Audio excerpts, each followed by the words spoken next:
بسم اللہ الرحمن الرحیم اللہم صلی علی سیدنا محمد وآلہ وصحبہ وبارک وسلم۔ حضور نبی کریم صلی اللہ علیہ وآلہ وسلم کے ایک صحابی سخت بیمار ہو گئے، شدت ضعف کی وجہ سے اٹھنے بیٹھنے سے بھی معذور ہو گئے۔ نبی کریم صلی اللہ علیہ وآلہ وسلم عیادت کے لیے ان کے گھر تشریف لے گئے۔ بیمار صحابی نے جب آپ صلی اللہ علیہ وآلہ وسلم کو دیکھا تو خوشی سے نئی زندگی محسوس کی اور ایسا معلوم ہوا کہ جیسے کوئی مردہ اچانک زندہ ہو گیا ہو۔ زہ نصیب، اس بیماری نے تو مجھے خوش نصیب کر دیا، جس کی بدولت میرے غریب خانے کو شاہ دو عالم صلی اللہ علیہ وآلہ وسلم کے پائے اقدس چومنے کی سعادت حاصل ہوئی۔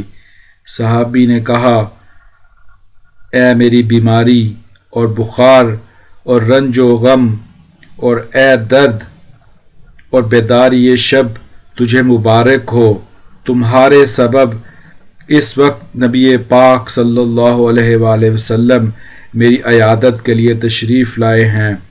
جب آپ صلی اللہ علیہ وآلہ وسلم ان کی عیادت سے فارغ ہوئے تو آپ صلی اللہ علیہ وآلہ وسلم نے ارشاد فرمایا، تمہیں کچھ یاد ہے کہ تم نے تندرستی میں کوئی نامناسب دعا مانگی ہو؟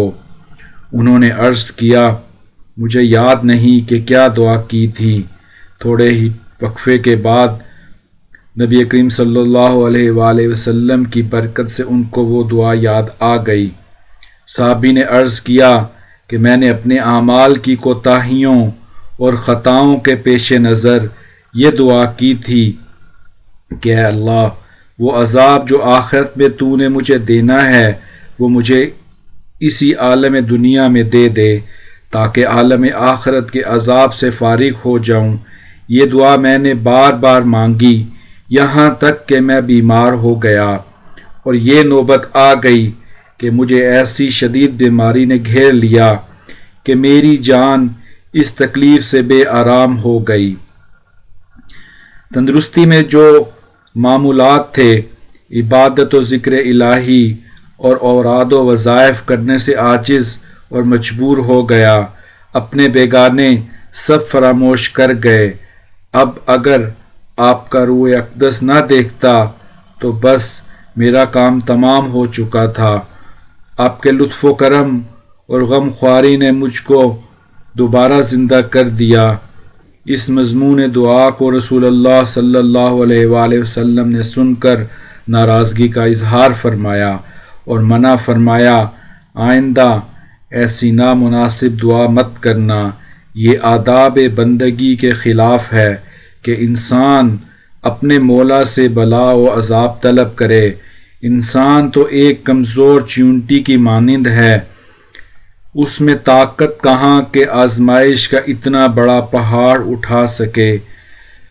صحابی رسول صلی اللہ علیہ وآلہ وسلم نے عرض کیا، اے شاہد عالم، میری 1000 بار توبہ کہ آئندہ کبھی ایسی بات زبان پر لاؤں۔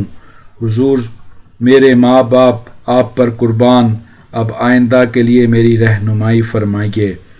آپ نے ان کو یہ دعا تعلیم فرمائی، ربنا آتنا فی الدنیا حسنۃ وفی الآخرۃ حسنۃ وقنا عذاب النار۔ اے اللہ، دنیا میں بھی ہمیں بھلائیاں عطا فرما اور آخرت میں بھی ہم کو بھلائیاں عطا فرما۔ خدا ہماری مصیبتوں کے کانٹوں کو گلشن راحت میں تبدیل فرما دے، آمین ثم آمین۔